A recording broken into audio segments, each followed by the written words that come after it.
And now NFL IQ with Cynthia Frelund and Logan Ryan. It's NFL IQ. It is almost combine time.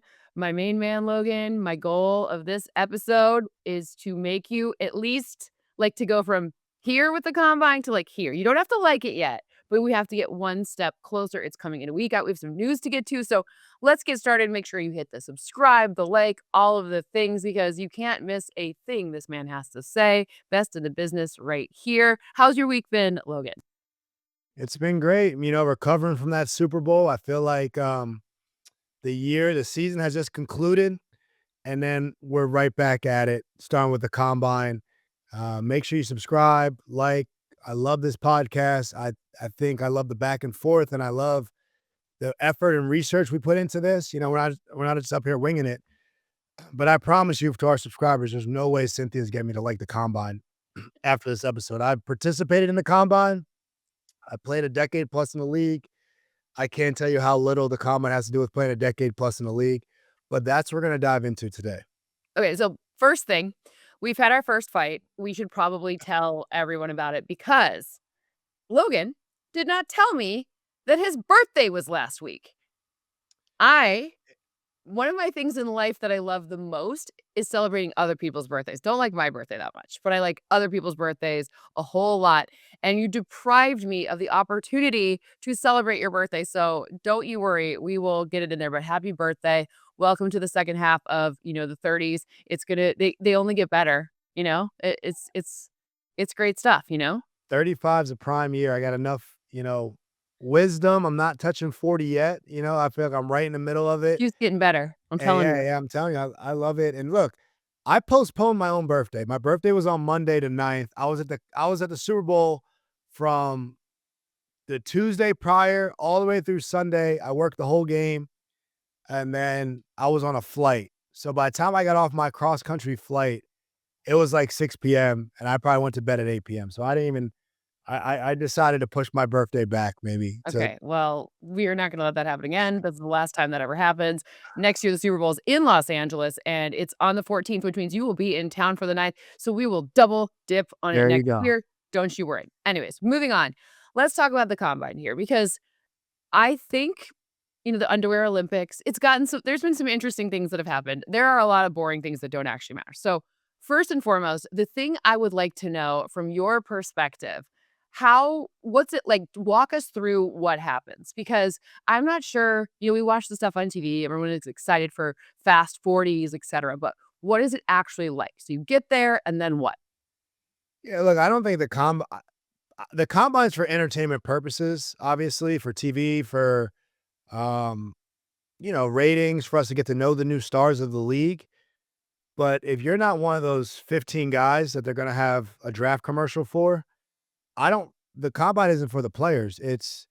You get there, say on a Tuesday, right? You land, you check in, you have to go through every single doctor on every single team. So you have to go through 32 separate physicals. 32 physicals. That takes an entire day. That takes 4, 5, 6 hours. If you have an injury, they might need an extra x-ray on it, or extra MRI on it. You have to go to a hospital. If you sprained your ankle and your ankle is now healed, 32 doctors will pull on your ankle, right, to check the ligaments and everything. So we don't like going to an annual physical. A lot of people don't do that every year. Imagine getting 32 of them in one day. That's how you start it off. And then obviously you're going to get into doing job interviews at night where you're meeting with teams. That's kind of nerve-wracking. You're in the room. A lot of these teams will put up your lowlights, the worst plays you had in college, make you explain stuff. You've seen a lot of uncomfortable questions being asked in the past. To get guys uncomfortable. Stuff has been, there's been racial remarks. There's been all types of stuff that people got in trouble for to try to get you, to get you off your game in a sense. You go through really tough interviews at night, and then you have to wake up in the morning, say the second or third day you're there, and you have to do a drug test, right? And obviously you shouldn't fail a drug test before a job interview. Some do, most don't, but that's at 6 a.m. So your agent's going to tell you, hey, make sure you get up there at 5 a.m. so you're the first one at that drug test. Or make sure you're up at 4 a.m. so you're the first one at that drug test. You can go back and get some sleep before you have to compete. So everybody's agent tells them that. So everyone's up at 4 in the morning, waiting 2 hours in the same line. If you woke up at 5:59, right? I'm waiting 2 hours at 4 in the morning like everyone else to get a drug test at 6 a.m. You might have to hold your pee until 8 a.m. So you got to go through a drug test. Then you finally compete and you're in your underwear. You got to say your name in your school. Don't really know what this has to do with football again. To bench press, don't really know how much, Reek Woolen or Christian Gonzalez or Witherspoon or Julian Love or any good defensive back actually needs a bench press to actually, cover people. And, you go through all the drills and all the combine with very little sleep, and everyone deals with the same process. So you can't just complain, but it's not best for getting your best results that day. I think it's tested for that. So I know this is a fun time, a big drinking event for everyone in the NFL. I know the fans who love the college football love to watch it. But when you're a part of it, it's not really meant for the athlete, in my opinion, to perform their best. But you might get a track guy that had 3 catches in college and runs a great 40, and we love him. But for your actual real football players, I don't think any real football player loves the combine. No. Per se. So a lot of what the combine is a test, because teams will ask everyone from the hotel staff, you stay at this weird train station. Did you stay at the weird train station? That place is haunted. I don't understand it, but they ask everyone from like the person opening the doors to like how did you treat people? Were you kind? Were you rude? They like spy on you the whole time. It is a mental test more so than, it's obviously a physical test, but mental test more so than anything else. Now, here's what I love about the combine. Here's why I think that we should keep it. I understand, like, I get it. So it's not about the guys who are great. The Fernando Mendozas, we get it. It's not about the guys who, when you're doing a mock draft, and I've done one already, the round 1 guys necessarily. This is about the guys who potentially go on Friday or Saturday that could give themselves an opportunity to make the scouts look at their film again through a new lens. So I'm going to tell you some of the benchmark numbers. So each position, obviously the bench press for a defensive back, it's kind of fun when you hear like some crazy numbers. And Nick Imanwari, obviously last year, jumped out of the damn gym. Like everything he did was just a crazy feat of athleticism, but his film was also really good. So it really was just like more of a cool story to be like, this guy's insane, than it is like predictive of his success. His film's more predictive. But what it does is it makes evaluators go back to see, did we miss something here? Or is someone out of range? So what I did was I just put together for a couple of positions the ranges that the successful players have fallen into over the past few years. And so I went through with some coaches and I defined success, right? All pro, that's a successful season. But also, the top tier elite guys at each position that we look at to say, all right, let's map it backwards. How did they perform at the combine versus their film? So we always have a guy who runs, I don't know, they often come from Texas. They run really fast. And then what? What do they do in the league? Maybe it doesn't always help, right? But there are guys, if you fall within a range, or if your film looked slower and then you somehow got into this range, it tells evaluators to go back and give them a second look. So for me, it's actually finding the diamonds in the rough. The guys who are maybe overlooked because they didn't play at a like premier school. Now, like they didn't play in the Big Ten or the SEC or whatever the way the NCAA works now, with some crazy things where they played at 7 different schools. We can't figure it out. But that's what I love about it. So I have prepared for corners and safeties, so defensive backs, for wide receivers, and then pass rushers. We can do running backs as well. But what they need, what the kind of mixed metrics sort of need to be, like I have it for every position down to each like 3-cone drill for offensive linemen and stuff, but that's not like super fun to talk about on this pod necessarily. But what you create, so each team or each evaluator, they create like what's an acceptable range for a result for a position and each player so that they can find the diamonds in the rough. So I'll tell you some of those and you tell me if you kind of agree or not, right? Okay, well, so we're going to start with the 40. We're going to start with wide receivers because there are different body types for wide receivers. So anyone who's over 6 feet, you just need to run something. The most all pros, the most guys who are technically elite according to people I've asked in the league, they can run up to a 4.48, and that's not a big deal, which is pretty relatively. It's not slow, but that's a slower speed than maybe someone might imagine. You need to be 4.6, 4.46 if you're under 6 feet. Oh, you're saying 4.4 Benchmark. benchmark. So, like, point being is, like, if you're within a range of about, right around that number, you've checked the box. We don't, it's fine. Like, you are who we thought, like, that checks out. So if you're about, like, so for example, if you were going to a no-name school, invited to the combine, you run in that range, that's someone who we should maybe look at again. Or if you're one of these top prospects, of which I would imagine there's probably 6 wide receivers that go in the first round, that as long as they're within those sort of ranges, right around those numbers, those guys are doing exactly what was expected of them. That is where they should be running height adjusted for those 40 numbers, which is the one we see the most. Yeah, So there's no margin. Point of view is there's no incremental benefit to running a 4.32 or whatever something crazy is. You may get drafted higher. right. It doesn't predict for success at the next. I agree. Like the super speed guys don't like a 4.46 is a football guy. A super speed guy might not be, but like my biggest thing is when you run in football, you run with pads on. So why in the combine do we not run with shoulder pads on? Because they have weight. So you have to run with a weighted vest in the game, but we're timing players without the weight to run at the combine. That doesn't add up to me. Like I look at, the top rated receiver, and that's going to be Puka Nakua or Jack Smith and Jigba. Puka Nakua runs a 4.56, 4.57. I mean, I think a lot of people would pick him as a 1 or 2 receiver. So we're talking about the top in the league wouldn't perform well in the combine. I mean, Mike Evans ran like a 4.54. Now, Calvin Johnson in someone else's shoes, that's a different story. He ran a blazing fast Sure. Keenan 40 Keenan time. Allen ran a 4.7, one of the best Right. receivers I played against. DeAndre Hopkins, don't know what he ran. He probably up there Not in the fast. Hall of Famer.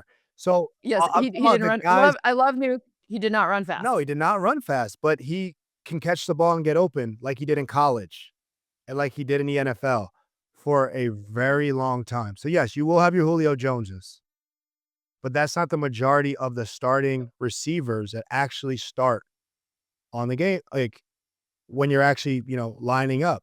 Stephon Diggs, I don't know if he runs 4.42 or 4.46. Like I don't know what Diggs runs.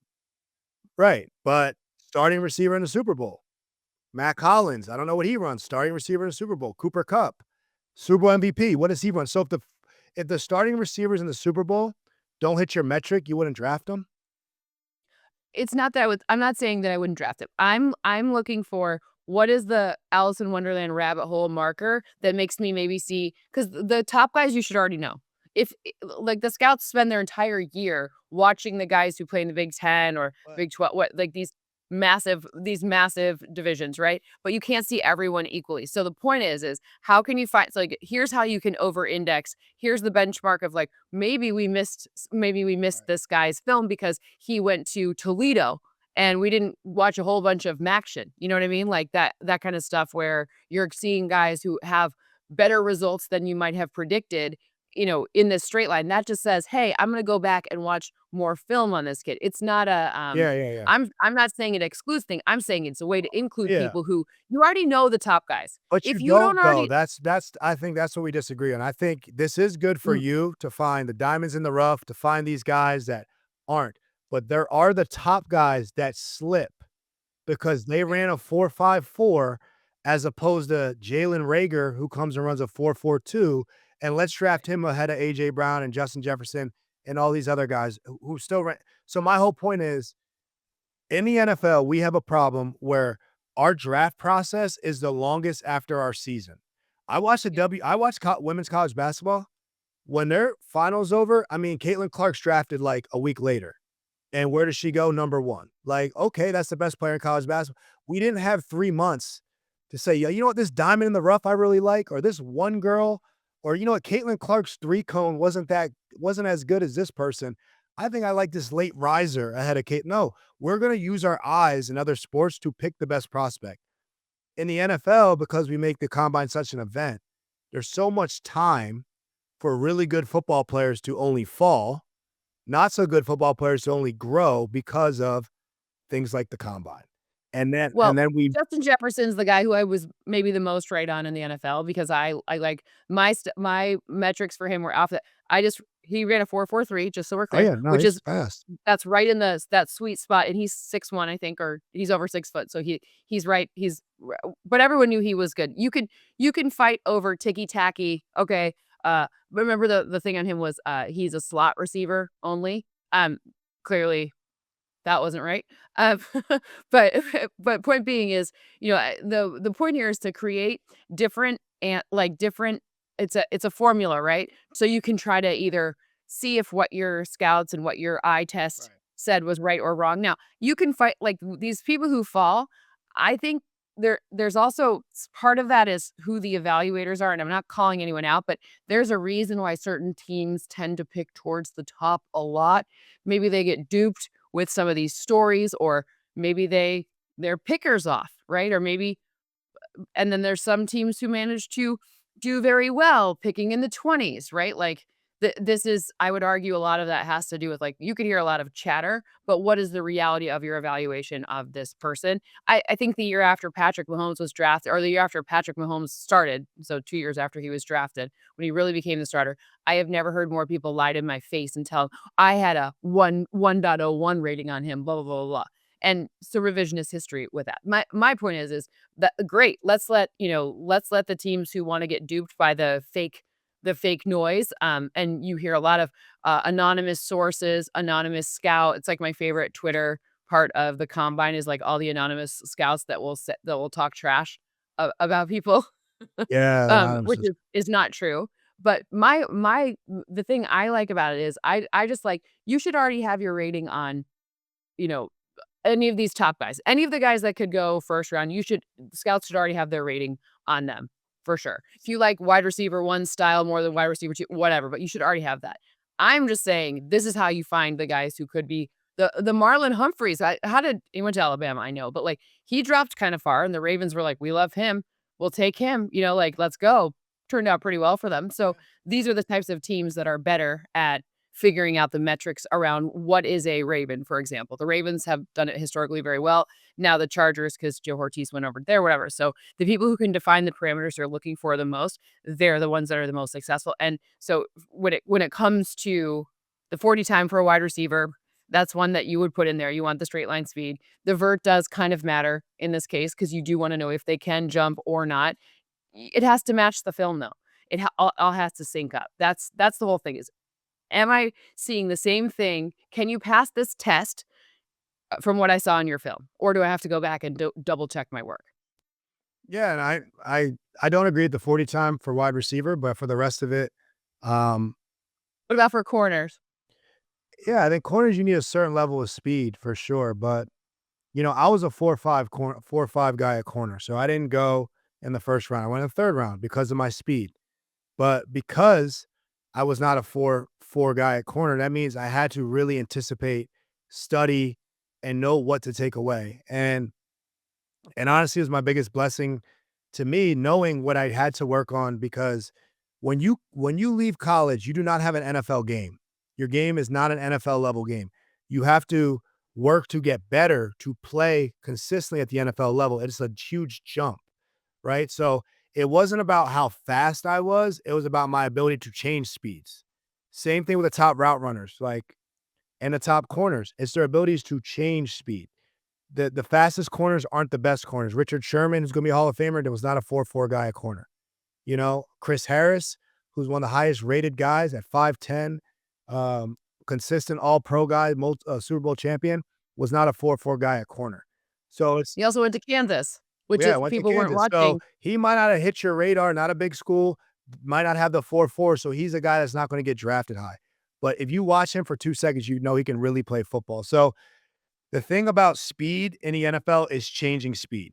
And so like, do you like the gauntlet drill right. where they So throw the like, balls at you? no, watch the tape. Like Luka, there's no drill. Watch the tape. Luka Doncic as an NBA player, not the fastest.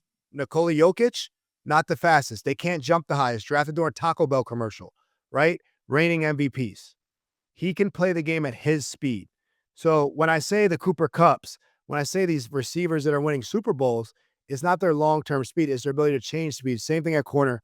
You gotta be able to get in and out of your breaks fluidly. Yes, if you can run 4.3 with that, that's great. But a lot of the guys that run 4.3 can't. So yeah, there's a certain speed, I'm sure you want to invest in to be safe, but I don't always see the speed necessarily translate to, you know, a guy's career. And I see a lot of guys sink because of a certain, that's a 4.48, not a 4.48 and a 4.52. I probably couldn't even stop it fast enough with my thumb. So No, I uh, have no idea how it's that works. very, I love the old men who sit there yeah, with yeah. their it's so funny. Yeah, I played with guys. Charlie I'm just gonna be Catherley. honest. I play with guys. You get an NFL playbook, it looks like a phone book compared to a college playbook. They can't learn the playbook, so they can't run fast because they don't. If you don't know what you're doing, you can't run fast. If you can't anticipate, you can't run fast. So again, I play with many first round corners, second round corners, really highly rated corners with great speed. They sat the bench really fast because they couldn't learn what the game is because it's a thinking man's game. And like, I'll give one story about Joe Tooney, right? Joe Tooney was drafted to the Patriots when I was there. Third round pick. He just won Protector of the Year, right? We know Zach Martin's talked about Joe Tooney on his show. Joe Tooney's 6'4, 6'3", 300-pound guard, pretty light. Going to go in the third round, not big enough, not first round material, whatnot. But they said, his agents told him to only answer 39 questions on the Wonderlic because he didn't want to seem like a genius, and he got all 39 right. He didn't answer all 50 because he didn't want to show people how smart he was, I guess, because it'll be a negative. I don't know. The reason why Joe Tooney is the protector of the year in the NFL is because he's smart. He doesn't have the longest arms. He doesn't have the biggest body. He doesn't have the biggest frame. He might not have the most bench, but he might not even be on your board, Cynthia, because of the numbers. But he literally is a all pro every year and the protector of the year because he's smart. And that goes a long way in playing the athletic man's game, which is football. So first and foremost, I'm laughing because middle school me definitely also employed the strategy of don't let people know you were smart because it wasn't cool then. So I Yeah, I mean, I feel his I yeah. saw this story today. I'm Eventually, I like, just why would you owned not it. want to show that you're smart? But apparently that would get used against him. If he's too smart, then he's not tough enough. I don't understand, but he went 39 for 39 on the Wonderlic, which I don't know what that test has to do with anything, but 39 for 39 on the Wonderlic, It's a hilarious test. and he Yes, is a heck of a guard in the NFL, yes, yes. you know? So I will tell you, a man named Russ Grimm, who's a legendary uh, offensive lineman himself and O-line coach. He wasn't in Tennessee still when you were there. He'd already left. He'd already retired. Anyways, Russ Grimm told me there was nothing I could ever do that would be of interest to him with analytics. So I spent my entire master's thesis, I told you, measuring offensive linemen. It doesn't really work for centers, but finding something that could help predict for waist benders. So unfavorable leverage versus favorable leverage. And guards and tackles, it works well. The most highly correlated thing that we have for this, other than, I mean, your game film says a lot and the quality of your opponent does say a lot. There are some asterisks there. But if you want one way to evaluate tackles and guards, you look at the first 10 split of their 40, not for time, but if they can keep their butts down. You start in like a Yeah. position where your hand is you start in a very weird position and your one hand's back, like they whatever. But if they can, relative to their height, if you can keep your bum down, it is one of the strongest correlated uh things in that we found from the data now, which is hilarious. I'll have to go look at Joe Tooney's results because I don't have them off the top of my head. Our guy Zach's were about as clean as you can get. He's a taller man, and he moved about he moved his I'm talking about his butt. It feels weird, but only moved his hips about like half an inch, which is epic. Like he's like the prototype. Well, I mean, So now we're talking about something, that's different, and I honestly think it probably has more to do with football than a lineman running a 40-yard sprint. They never do that in the or game. just the first 10 split. Can you keep your ass down? Ooh, can you keep your bum down for the first 10 yards? And if you can, you are because you're never going that far. But if you got to keep your stance with motion Yeah. for an amount of time. No, I mean, I think that translates, now we're talking. I would love to have them say, "Hey, give me a 7-on-7. Here's 3 plays. You have 10 minutes to learn it with a cadence. Defense, you're gonna learn 3 different coverages. Now go play football." Yep. Because that's what they're gonna be asked to do, and a lot of rookies don't play or don't translate because they can't learn the game and they're not willing to learn the game because, they just got paid or they never had to. And like I said, it's a willingness. I mean, you can't measure the heart. It sounds cliche, but that's a No, true story. You absolutely not. can't measure someone's heart on how great they No, want to be.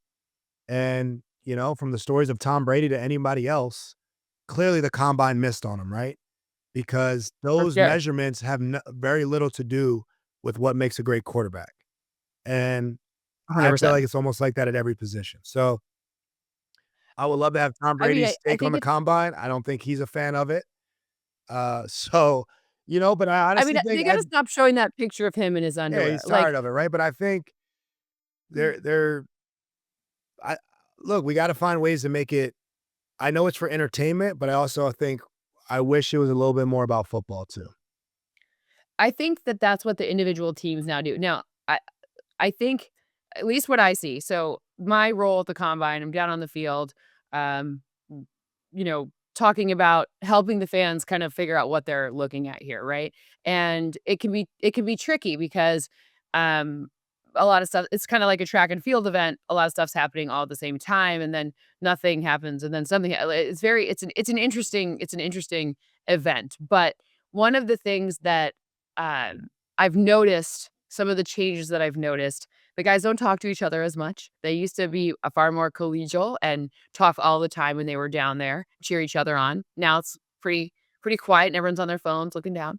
And then another change is the teams have added a lot more individual drills that they do either after or before. So they'll stand next to, like, off of the where the camera is not. And I know the Packers do some specific drills. Um, a lot of it for it was with their strength and conditioning people. I think they're measuring burst. Hard to, I can't ask them because, I mean, I could ask, but I don't think they're gonna tell me.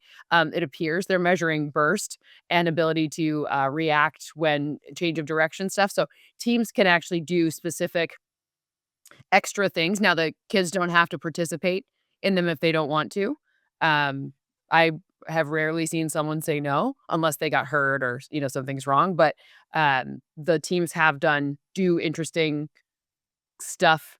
Other teams do mental tests. So, did you ever have to take one of those where they do, like, the ball tracking, like, they'd measure you for, like, ball tracking and, like, certain mental things? They do try to get at it, these teams. They try at least to get at some of that stuff. Yeah, no, I haven't done that. I know from my experience, like I ran, I did everything. I jumped, ran, I did the shuttles, and I know I was like the DBs, Ryan, the last name, so on the back half of the alphabet. So I was the last group at the combine. Like Indy was shut down when I finished. Like Mhm. most people went Which home, is weird. Yeah. right? So some people get in, linemen get in the beginning, the DBs get in at the end, and then you're split up by your name. So I'm the last group of the entire combine. So people are ready to go home, hurry up and run so we can go home. And Also, it's funny that they put the defensive backs there because you guys are, like, more feist they should put the O I lineman feel last like because I the feel like they everyone's moved the friendliest. defensive backs into prime time now. I think they might have changed. Everyone's in prime time I think they now, might have and but changed it's the just funny date because, that like, they come or something because obviously you're getting some of the best yeah, athletes, yeah. receiver and DB and stuff like that. And, you know, I did everything. I competed my butt off to have the best shuttle time. I had one of the best 3-cone times at the combine and all this stuff. And some guys, once they ran 4.43 or 4.3, they checked their phones, Shut it they down. went home. They're like, "I'm not competing in anything else. I'm done." My agent said, "Yo, you hit that number, see ya." And guys did not show up for the shuttle. Guys did not show up, and I did every drill, fighting my Good. butt off for any spot. And some guys, most of the guys that ran faster got drafted higher, and they were like, "Hey, my agent says I'm done for the day." Right? And that shows you the difference, and it shows you the guys that understand this is a business. And my job's to run a fast 40, and I'm opting out of everything else because that's the best for my business. Right? Right. And I was somebody that needed to do everything and wanted to compete at everything, Mhm. right? And I would have ran 10 40s if they would have let me, if I could have got them faster, if they get faster every time. But some guys knew, track background or whatever, how to run a good sprint, and then they Right. were done. They're like, "No, I got nothing else to show." And they did very little. So See, that is that actually hurts you with some teams, with certain teams, because a lot of teams, they want They're looking for your hip change of direction. They're looking for your whatever, and they've found ways to, like I have, you partition it off and look at different drills in different ways so that you're selecting for the, like, body control for defensive backs. To me, just like you talked about changing directions, etc. I think that is super, super important to measure, and it's actually so one of the arguments I've asked why they don't just do things in pads. Well, number one, the weight of the pads has changed over the years. So in the beginning, they were just trying to do it to, make it easier on everyone when this thing first started. And then now the pad weight has changed. So people are like, well, no, it's heavier. And then we're not measuring the same thing. And like, is it the same measuring? All these things, right? So it's just a historical reference point not to have it. They're saying they're giving them the best opportunity to run fast. I'm not saying that's right or wrong. I'm just saying what the history of not wearing pads for any of these things happen to be. But I think a lot of the, like, if you're saying, all right, I'm looking for hip change of direction, maybe this drill could show you someone with better hip change of direction than you thought they had based on their film because you don't know what they were asked because they play some sort of weird defense where they never play man or something like that. Whatever, like which college, here's what I want to get at now. I'm so interested to see. There are guys now who are 24 going up against guys who are 20. We talked about this before. The playbook goes from here to here. What would you ask them to even get? What would you ask a defensive back to even get at his football knowledge, knowing that he transferred schools 3 times or something like that? Well, I actually work with some of the guys that are going to the combine and prep for the meetings. Who? I'm not gonna name. Or you're not I'm allowed to not gonna say? name drop them though. Oh, okay. I just wanna see, I like a Yeah. good one. Jermod McCoy is the guy I'm so interested in by the way, because he was out with an ACL all year. He's my favorite on film. He went to Tennessee. He didn't play this past year. His film to me is by far the best, but he was hurt. So I'm very interested to see if he's back to healthy, which is another thing that the combine's good for. I will say from previous years, I worked with Malachi Starks, who Ah, love I think him. is Yeah. brilliant, and I think he's only gonna get better, and I think he's gonna play a decade in the league, and I knew that from a couple conversations with him, and So what happened in those conversations? Like, how did you know? his eagerness to learn, his understanding of the entire defense, a lot of like what Seattle does is flexible DBs, a guy who understands the nickel position, a guy who understands strong safety, a guy who understands free safety. Some you know, when I played safety, I played with Antoine Winfield was my pair. I played with Xavier McKinney was my pair. Julian Love was in a rotation with us. We were position flexible. We didn't play strong safety, free safety. We didn't play box safety, post safety. We played left, right. We played strong, weak, meaning there were sometimes I had to go cover the tight end. Sometimes he had to cover the tight end. Sometimes I had to be in the post. Sometimes he had to be in the post. Sometimes I had to open field tackle or blitz. Sometimes they had to do that because we were like bodied, able to do it all. So you can't read every time Logan's down, that means that Winfield's doing this. Every time Winfield's down, that means it's a blitz, right? That's harder for um, an offense to understand what we're doing, but you need safeties that can cover, safeties that can blitz, safeties that can tackle, right? Like Eamon Worry, right? Like Julian Love, like Antoine Winfield Jr., like Xavier McKinney, right? So that is what you want at safety nowadays. And that's what you have to be smart to understand multiple positions. So as simple as I make this for my DBs, they have 3 things they must do. When they go in the room, they got to know who they are, meaning my name is Logan Ryan. I went to Rutgers. I'm a first team All American, and I believe I'm the best corner in college because I led the Big East interceptions. I led the country in pass breakups. I led the country in tackles at corner. Does that sound like somebody that should be drafted? I think so. I said my name. I said why you should draft me. Number 2, I got to know who they are, meaning, you know, okay, how you doing, Jason Light? Todd Bowles, you know, I I know it's the Buccaneers. I know Todd Bowles played DB. I know he's the head coach and maybe play caller. I know Jason Light's the GM. Tell you that, or did you like? What was your version of that? Because I feel like you're kind of a special case. I think a lot of agents will do the prep. Yeah, I tell the guys this, like, you're not going to get a $50,000 job. Okay, you're trying to get a $20 million job. They can pay you potentially They might play Downs from Ohio State. They might pay him $37 million next year, right? So if I'm going into a $37 million job interview, I got to at least know who Jeff Bezos is. I got to at least know who the owner of the company is. I got to at least know maybe the person that's interviewing me. So my agent didn't have to tell me that. That's common sense. I'm talking about making millions. I'm talking about generational wealth. I made more money at 21 than maybe my entire family made combined in the history of family, right? So Right. to me, if I'm going in this interview process and you're telling me every draft pick, the salary drops in the first round, 250,000, right? Maybe if I know this GM's name, that might make me an extra $250,000. That might help me buy my mom a house. So to me, I tell them, what else are you studying right now? What else are you doing? There's Right. nothing else more important. So you better know all the head coaches in the NFL, the GMs. You better know when you get your interview list, you're going to get a list that says, hey, these 6 teams want to interview tonight. I better be on ChatGPT, figure out who the Falcons coach is. I better know who Stefanski is and who Matt Ryan is real quick before I go in. That's more important than running the 40 to me. So Oh, agreed. Your 100% your agreed. agents should tell you that, I would think. People should tell you that, but common sense-wise, you're going in a job interview, you have time to figure out who's interviewing you, right? What So was the best question you were asked? Like the most insightful? Like, we hear horror stories about bad ones. I don't wanna talk about that. I wanna talk about what's the one where you're like, "That was a good question." Fair, like, that I really like that. I don't have one that stands out. I think because I was so See, pop that's that I think you should wanna stand out if you're one of these teams.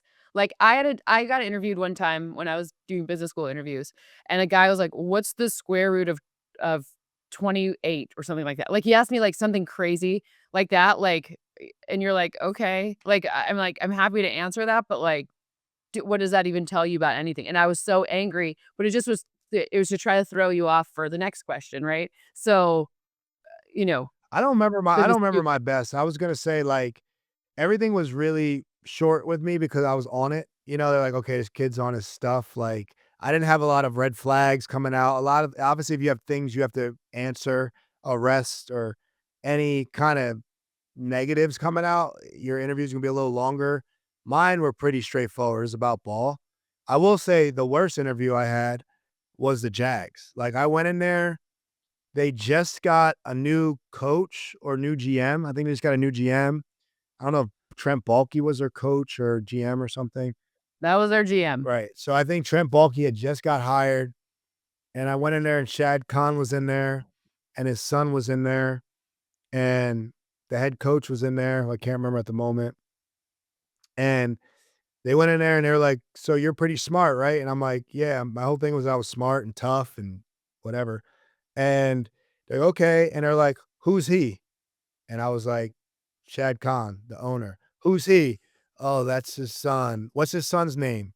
"Oh, you don't know my name?" "Okay, who's he?" And they just pointed at faces, like, and there's 20 people, and they're just pointing at who's the GM, who pick them out, who's the head coach, "Oh, I thought you were smart." "Oh, you're not smart." And I'm like, okay. So once they kinda got me, I knew Shad Khan, I knew the head coach, I knew Shad Khan's son's name, but didn't know his name, and I didn't know the GM. Then they're like, "Alright, so my biggest thing is I led the country in tackles at corner. Take it for what you want. I was a good tackler." So they had all my missed tackles. "Well, why'd you miss this tackle? Why'd you miss that tackle?" And I'm not gonna make an excuse. I'm gonna say, I didn't say my ankle. I had a high ankle sprain. I said, "No, I missed it. I had bad eyes. I'm sorry," but they had all my bad plays. "I thought you were the best tackler. Would the best tackler miss this?" And I was like, "I missed 4 tackles out of 96. Like, I think that's the best tackler. I don't know what else I miss. I'm human, but once out of every, I don't know, 90 I Yeah, miss, that's I guess." But, so it was like that. And I just called my agent and I was like, "I am not getting drafted to Jacksonville." Like, that went horrendous. And he was like, "Honestly, they said you were one of the best interviews they had. They'd been doing that to everybody." And I was like, "I don't want to go there." Like, see, that doesn't to me, that's, like, I spend a lot of time I find the interview and psychological part, like, to be the most interesting part, and the best question I've heard of being asked was to the people who didn't seem like they were paying attention. A team would ask, "So who's actually the one talking? Is it the one in your head, or are you listening?" And I'm like, "That isn't a hilarious question." Like, Yeah. to the I people don't who know how to didn't, answer who seemed that. like, I mean, I don't think there's like a right Yeah, answer. I agree. I think it's more like, it's like, well, I think you're maybe both, right? Like, but at least it gets you like thinking and get out of your head a little bit. I was like, that is a wild question. But I think some of the ones like, there's only so many things that you can ask that are enlightening in any way, football questions being the most. But I don't, I've never been a fan of people who are like aggressive interviewers like that. I don't understand like, what do you learn from that? Like, what's the outcome, right? I understand why my organic chemistry test was so hard because they could curve it up, but like, I don't know. I like that's just odd to me. They had a trash draft class, I'll tell you that. I don't know who they decided to I know who they decided to pick and who they picked versus how long they played and whatnot. This ain't shade on the entire draft class, but it was they could have maybe went blind and picked better. So I don't know what was up with that process. See, I But think that's the reason maybe you don't like the combine is because I think the people who are very good at the good teams, like the Patriots are. I mean, what was your experience with that? it was super quick. I played for the Right. Patriots. I played for the But like Patriots. that's what I'm You know how saying. many bad draft picks we had? First rounders and like guys that don't act like the Patriots don't miss. Like it's a fact. No, no, I'm I not saying they don't I'm miss. just speaking I'm not I'm saying people speaking on don't the miss. fact of I play for multiple franchises. I've dealt with a Yep. lot of high draft picks, and I was a high draft pick, like, I wasn't, like, a low draft pick, but No, I'm you're just high draft telling pick. you, like, just be when you're in the business, in the locker rooms for 10 plus years, and you see the draft process, and you see the guys that sometimes are brought in with a lot of money allocated to them. They're not I'm hearing there's private investigators watching these guys in college and their scout. Man, the character concerns of guys that I've seen in one meeting Mhm. and they end up not playing more than 2 years in the NFL, I knew in 2 minutes. So what private investigator? It's very hard to believe some of the stories you hear based on who ends up being drafted and why they're drafted. So The I and the good teams send me That's text Patriots messages. included. That's Patriots Oh, included. It's yeah, not your like, Patriots can't say "Oh, the anything else. Patriots never their process is great." No, that's flawed too. No, no, no, no, no. I was just curious about their interview. I think their interviews I've heard are very fair. It was Like, I've yeah, never heard yeah, the anyone say interview that was they're super quick. It wasn't even a big deal. I played with Steve Belichick in college, so they knew everything about me. Uh did he have that hair then? Yeah. So I knew Steve. So I'm sure Bill used to come to Rutgers, so Bill knew most of the Rutgers guys. Yep. And we had a really interesting pro day that Bill decided to throw on the Jets local pro day, so he stole the Jets pro day. Oh. I'm sure that was by plan. And myself, Deron Harmon, both were picked nine picks apart in the third round, and we were both teammates in college, and like 3 other Rutgers guys were drafted with us. And so he definitely liked his Rutgers guys, and we won a couple Super Bowls there, so it worked out. So, every year, I can tell you the teams that are good versus bad. I will get a text message from the good teams telling me who not to talk about because I don't wanna know character concerns, they don't tell us in the media. I'm sure you're now recognizing this. You don't get a list of don't talk about this person. You can get it from your friends, but it's like CBS isn't giving you that list. At least the NFL Network doesn't give us one. But my scouts will send, "Don't talk about X or Y or Z." And I never ask, I just trust. And you can tell, I can almost always tell you the teams um, that say that never draft that kid. Just like Atlanta, I was told not to speak about a certain Falcons former Tennessee player. And there we go. I mean, point being is I think that some teams do a good job Yeah. of actually doing that work. And their scouts, like, they say something, I'm like, "Absolutely not." Like, you hear something from a Raven scout, you believe it. Well, It's you know the gold. Ravens draft well, you know the Eagles draft well, the Chiefs draft well, like, the best teams draft well, but the thing is they're coming to strong locker rooms. They have good players at their position, right? They're not coming in to be saviors most of the time because they're drafted in the lower part of the first round. Not all these guys are drafted, top 2, like Lane Johnson. I trained with Lane Johnson coming out. He's a stud. I knew Lane Johnson since we were 21 years old. He ran a 4.6 at tackle, like athletic freak. And he kept his butt down, you Yeah, know? so it's like, it's not a perfect science, clearly, right? There's a lot of misses, but the biggest thing about it is none of these guys are finished products. They have to be willing to work after they're drafted to then be successful, to then take that step to play at the next level. And you got to find the guys that are willing to do that and love the game and are also talented. Like, I was around Saquon Barkley for maybe one practice, called my dad. I said, he's generational. This kid, I just was with Derrick Henry, who's generational in Tennessee. I was with Saquon for one practice, called my dad, said, this dude is generational. I understand why he's a top 5 pick. It's not a bad pick. This guy's a franchise guy.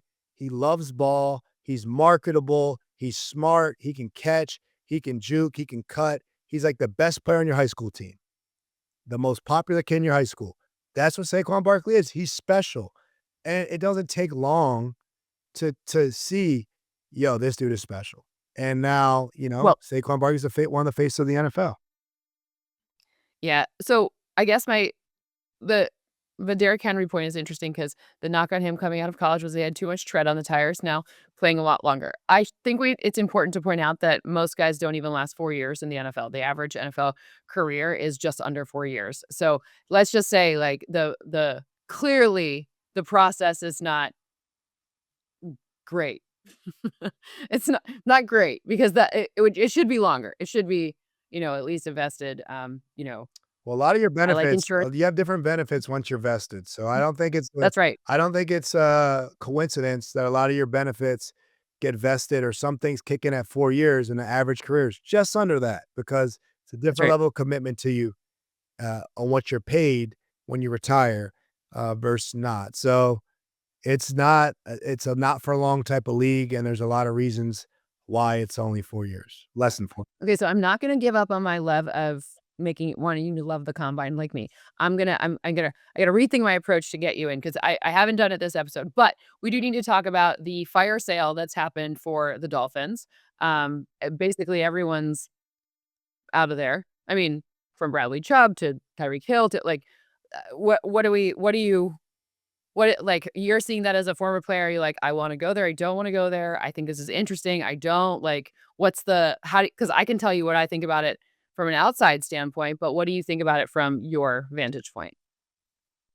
If I was a free agent considering Miami at the moment, yeah, it's completely unknown. So you have to assume that new coach comes in, they want to start new. They want to start fresh. That means a lot of veterans are going to be on the market or going to be released. And how much money are they going to spend to be part of the new class? I never minded, I felt like I was part of this in Tennessee, somewhat part of New York of, hey, we're starting over. We're bringing a new regime in. We want to pay you to be a part of it. We want to pay you to change the culture. We want to pay you to bring your leadership in. So if I'm a Seattle Seahawk or whatever, and Seattle's like, hey, we're just trying to keep somewhat of the team together. We can't pay everybody. And Seattle's like, hey, Kenneth Walker, we can't afford to keep you. You got to go. Like, not that we don't want you. It's just like we don't have the money based on we got to pay Jackson Smith and Jigba. We got to pay this guy. Like, there's other pieces. We're not going to be able to run the whole team back. So the running back with Charbonnet there, say Kenneth Walker has to go. So if I'm Kenneth Walker, I'm like, hey, Miami, warm, tax-free, and you guys want me to be the face of this new team and bring my championship pedigree, and you're willing to pay me handsomely to do that. I thought those opportunities were exciting. I understand. I mean, obviously, depending who the quarterback is at times, and that's what you don't know in Miami. But I never thought of those as terrible opportunities because you get to be the part of building something new. It's not like the locker room's all toxic because they're trying to build a new one. Right. Right. I mean, I'm just curious because, like, knowing Jeff Halfley the way you do, like, I would just be curious, like, is this, like did you you're like, "Okay, I get it." Because like, Vrabel, I feel like, "Yep, get it." Like, out with anyone who isn't a Vrabel person, like, "I'm gonna create this in the image that I want." You know what I mean? Like, I was just curious if you have that same vibe from, like, how does this make sense with Halfley?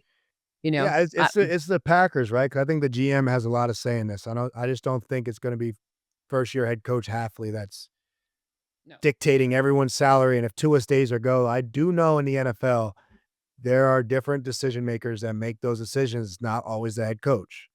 So Right. I'm not gonna put anything they do strictly on Halfley. I think Nope. it might be, hey Jeff, here's your quarterback, deal with it.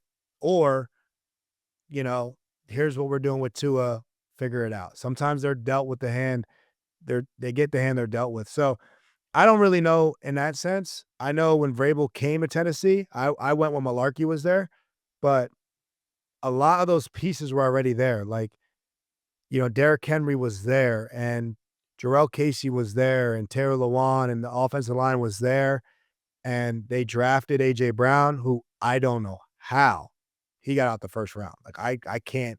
One practice, I was like, that's our number one wide receiver. Not hard to tell. Gets open, catches the ball, pretty confident in himself. Like, that guy's gonna be a 1,000-yard receiver in this league. Yeah. So Kevin Byard. So a lot of our pieces were there. Young, Vrabel bought the belief in.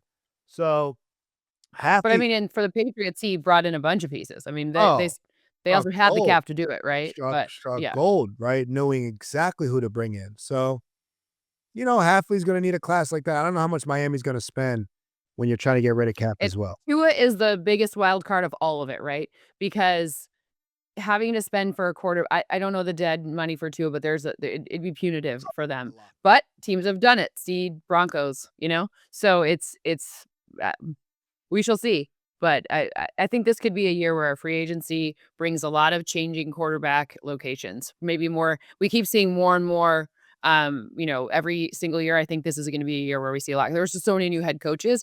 Typically, they want to bring in their person, right? They're not going to be like, I'm good. You got I mean, Tua, Lamar Jackson, not like take Lamar Jackson out of that equation or whatever. But you know what I'm you saying. got Tua, Kyler Josh Allen, potentially, pretty right? good. You got Tua on the move. Yep. Kyler could be on the move. You got Kirk Cousins Kirk is getting Cousins released. I mean, can be on the move. Geno Smith could be on the move. Deshaun Watson, most likely on the Malik Willis. Malik Willis on the move. So there is Mac Jones, there's a lot of people that could be on the move. yeah, I mean, there's your free agent class, but then you got these starting quarterbacks who may be released or traded or cut, and it's gonna be Does Aaron very Rodgers even come back? People have said yes, but we don't know. Like, that could change the cadence of a lot of different things because this is not a deep quarterback class. I mean, I've done the quarterback work. It's not a deep quarterback class. And that's not to say there couldn't be a guy that comes out, but their resumes are so thin this year that it is so hard. Like, you're praying, like I caution the Raiders to think about their O-line first because I don't know who you could put back there to have success. Um, you know, poor kid, poor so you Mendoza. don't think the If he Raiders so gets you don't think the Raiders should take Mendoza at 1? If I'm the Raiders, I understand this is not gonna be a popular opinion, Oh, but I want I this would tell clipped. Let me hear this. I would tell everybody how much I love him. I mean, they went to his national championship game, the cheering, Mark Davis is there, the whole thing, like, Tom's there, they're all there, right? Okay, I'm telling everyone I'm absolutely in love with him, I love him more than anything else, and then when the Jets I look at the Jets, I'm like, "Ha, ha, ha, you're not gonna get a quarterback," or whoever, and I try to fleece them because look at the market that was set from a Sauce Gardner midseason trade. That reset the market for what you could have for a draft capital for a quarterback. Are you kidding me? That could change the whole cadence of the Raiders, and the Raiders have to spend. They did some weird stuff, and they're below where their cap needs to be. They need to get spendy. I hope they purchase like all of any free agent lineman, whatever. Get a Mac Jones, get some guy who can stand behind, like knows what he's, doing a little bit more and change the whole you're not the AFC West is not one Fernando Mendoza away from being one. It's not. I'm sorry. That's a very difficult division. I just would take that Sauce Gardner midseason trade and be like, "Yep, 4 number ones. Now we're talking." All right, just so you reiterate, you think the Raiders should trade down to the Jets. Don't take Well, I think they should I mean, ideally, it would be someone who would give them the Jets are only 1 spot away, so it'd be someone who'd be coming up ahead of the Jets. So they need to get 4 number 1 if they could get 4 first rounders, absolutely, it's not even a consideration. And I like Fernando Mendoza. This isn't an anti-Mendoza take. This is the both the Jets and the Raiders are not 1 quarterback away. They're so not. who should trade 4 number 1s for Mendoza? Now we're getting a little spicy, but I mean, we talked about a team that, down in South Florida that could really stand a real like a guy with that's that you could stand on their business with it. I don't know. I mean, you Miami? got some space now. And now that's mean to Tua, but like I think if I'm the new head coach, I am not going in there. This is the first time there's been a new GM and head coach coming in together. The last GM lasted through at least 3 coaches that I can think of. So I'm sitting here being like, now this is a total refresh. Everything needs to be different, starting with the most valuable position in all of football. Let's get our guy in there, protect the crap out of him, and let's start this thing right.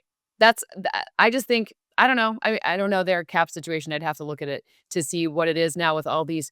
They got rid of all these veterans, so I don't know the number that they are at with free agency, but I don't know. I kind of like it, man. I think it's how are you going to compete with Josh Allen or the Patriots?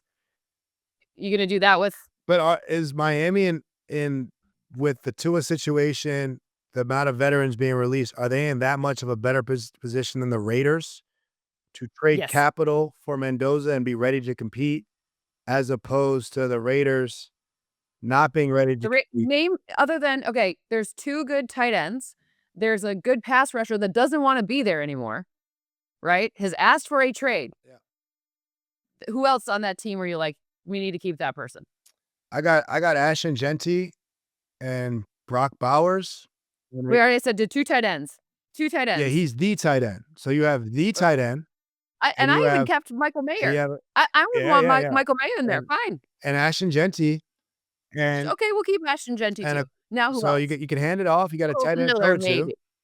and then you got of course you got to help the O line. The Patriots got to help the O line. Everybody needs O line help. Like They really needed O-line help, though. that's league wide. So Okay, who else? Who you're gonna be Patrick Mahomes with what? who are the Dolphins' offensive weapons?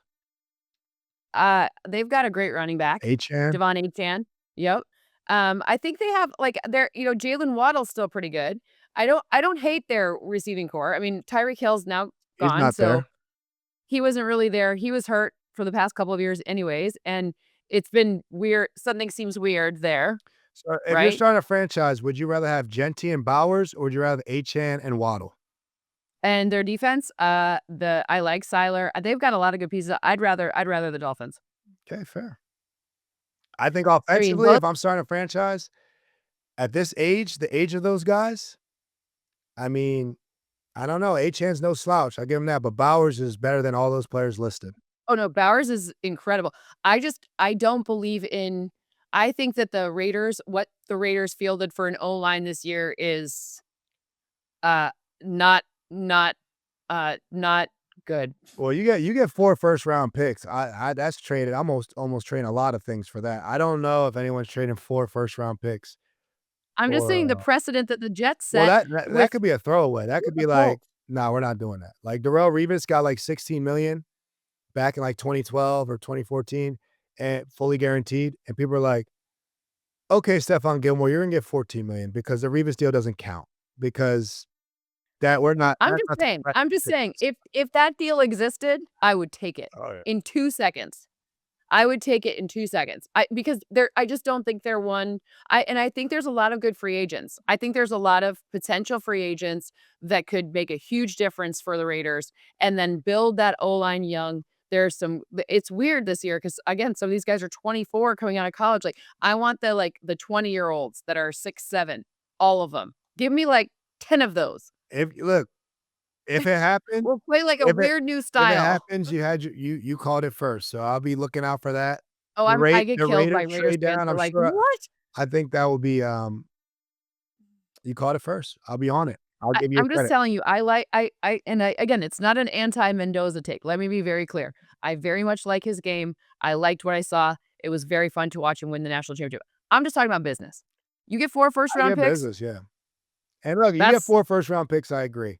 Don't know if you're getting that, but I do know you're done a lot of good. these teams don't plan to be picking number 1 again. So Right, because 'cause they're like, "Well, if we do really well, then you're picking and you're 32nd, picking, 31st, yeah, that's a second or you're round pick, picking basically." 11, or you so I think this is the opportunity to pick the best player that you feel like can help your franchise. If that's you get to pick any quarterback, any player in the draft, and build build off of that. I think that's an opportunity you don't think is gonna happen every year for you. You don't know next year's quarterback class. You can't just tank for a guy. That doesn't always work out. So I feel like it's the Raiders' opportunity. But yeah, if you get a deal you cannot refuse and 4 first rounders to move down a pick, and say the Jets do that, or not saying they would. If the Jets do that, oh my god. Right, but We if you're I talking would about move this to move down 1 pick, you didn't want Mendoza No, the anyway. Jets can't do that. It's not enough equity. That I don't know trade who the other quarterback is in this draft that, uh there isn't. right, I don't think so that Oregon kid really helped yeah, yeah, yeah. the stock of So, Mendoza. that's gonna help the Mendoza stock if people want Mendoza because I think he's the one. Obviously, this, a test of time can prove this wrong. Sure. But if you're the Raiders and you have the opportunity to draft Mendoza and you don't because you want to stock 20-year-old O lineman and pick first next year because you don't have a quarterback, you're picking first next year anyway. You don't think Mac Jones could get them to do you know how thrilled the Raiders would be with 8 wins? Raider Nation would be like, "Heck yeah, we're going in the right direction." 8 whole wins they'd lose their minds. I like Matt. I I think you like just gotta Matt. go in the right direction. We're not firing our coach this year. Great. Like, I just don't. 8 wins, like, is not that easy. And then to say we're gonna go 8, and then from 8 we'll go to 10, and then from 10 we'll go to 12, and then from 12 we'll go 17-0. Like, it doesn't work that way. You go 8, then you go 4, and then your coach is fired. Like, a lot of these teams, 10 teams got their coach fired. So you think you wanna play around and not get the quarterback or just try to get 8 wins with a bridge quarterback? I mean, they got Geno Smith, who we all thought was a lateral move with Sam Darnold. Geno Smith, what's Seattle doing? They're bringing in Sam Darnold. They knew something we didn't know. Geno Smith got the coach fired, or the Raiders got their coach fired. So they didn't have the time that they thought. Maybe they thought 8 wins with Geno Smith this year, and then we'll get the they didn't get to 8 wins though, so, no, I mean, it that was didn't. a They got him dumpster fired. fire. So I'm not Yeah. messing around. Um, you know, I don't know. I'm taking 4 first rounders. That's my deal. If that deal is offered to me by, someone, I'm like, "Yep, what about 2 done." firsts and a second? Nope, No? 2 firsts and a second nope, mm-mm, to move down 1 pick? mm-mm. Oh, 1 pick, yes. 1 pick, but here's the thing.